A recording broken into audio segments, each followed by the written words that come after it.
Welcome back to WagerTalk.com. NFL Sunday action, Miami at New England. I'm Marco D'Angelo, joined by Brian Leonard.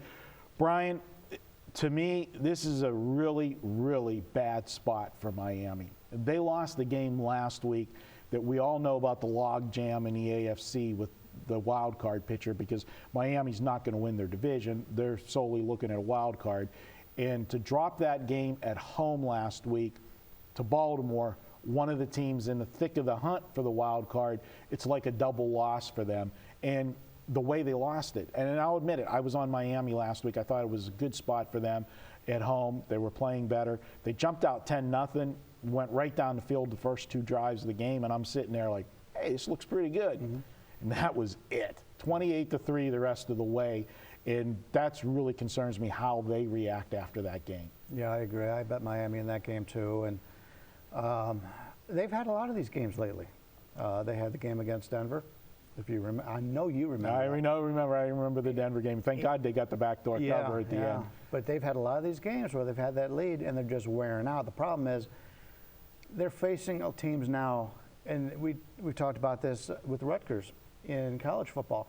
They just don't have a lot of depth, and teams are just running the ball right down their throat. And that's what teams are doing with Miami.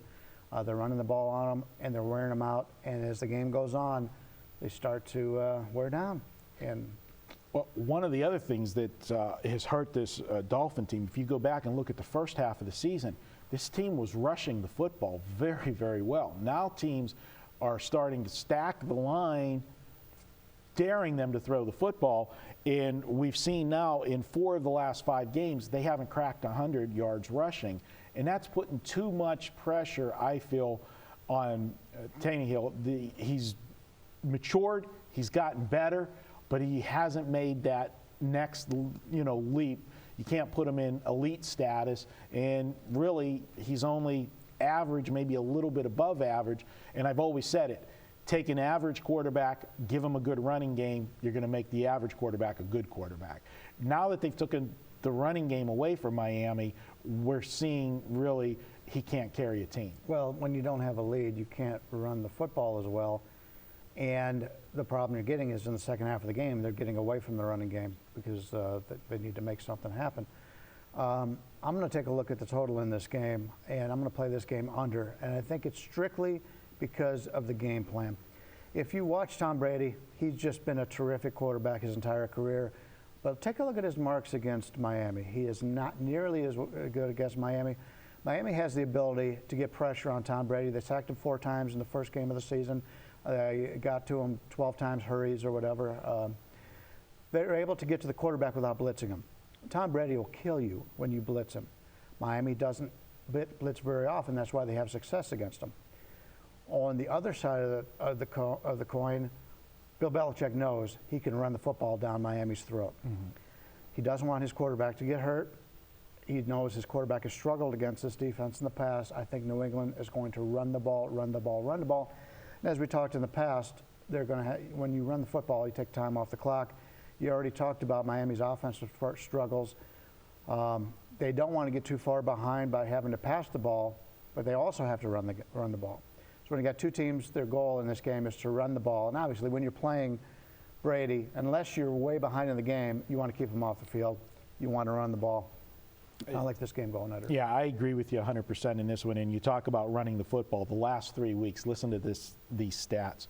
Miami has given up 201 yards to Denver on the ground, 277 yards to the Jets. And the Jets didn't even try to throw the football in that Monday night game. They just kept lining up and handing off, and Miami still wasn't able to stop them.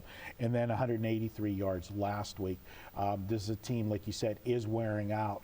And another factor to consider, 2 factors. One, the first meeting was high scoring, so we're getting some line value on the total here because these are not the same 2 teams that played early in the season. Miami's offense is not as dynamic as it was earlier, and the New England defense is better than it was early in the season. And flip the script, we now have a warm weather team heading to Foxborough in December. That's generally not a good combination as well. So everything lines up. I think this is a great spot for the under. And that contributed in the first game because New England wore down from the heat from Miami. Yeah. So the weather may have an effect here. All right, well, there it is. Brian says take the under on Sunday, New England, Miami. I agree with him 100%, so take that for what it's worth. We both like that one. And guys, hey, if you want to come on board for a weekend package, you can jump on board Thursday through Monday. Get everything from your favorite capper. You like Brian, you like his style, jump on board, buy a weekend all-access package, just $69. You want to jump on yours truly? I've got that 5% play going on Sunday. This includes both football and basketball for $69. Check it out, wagertalk.com. All right, we've got one more NFL game. That means it's time for Monday Night Football. That's up next, wagertalk.com.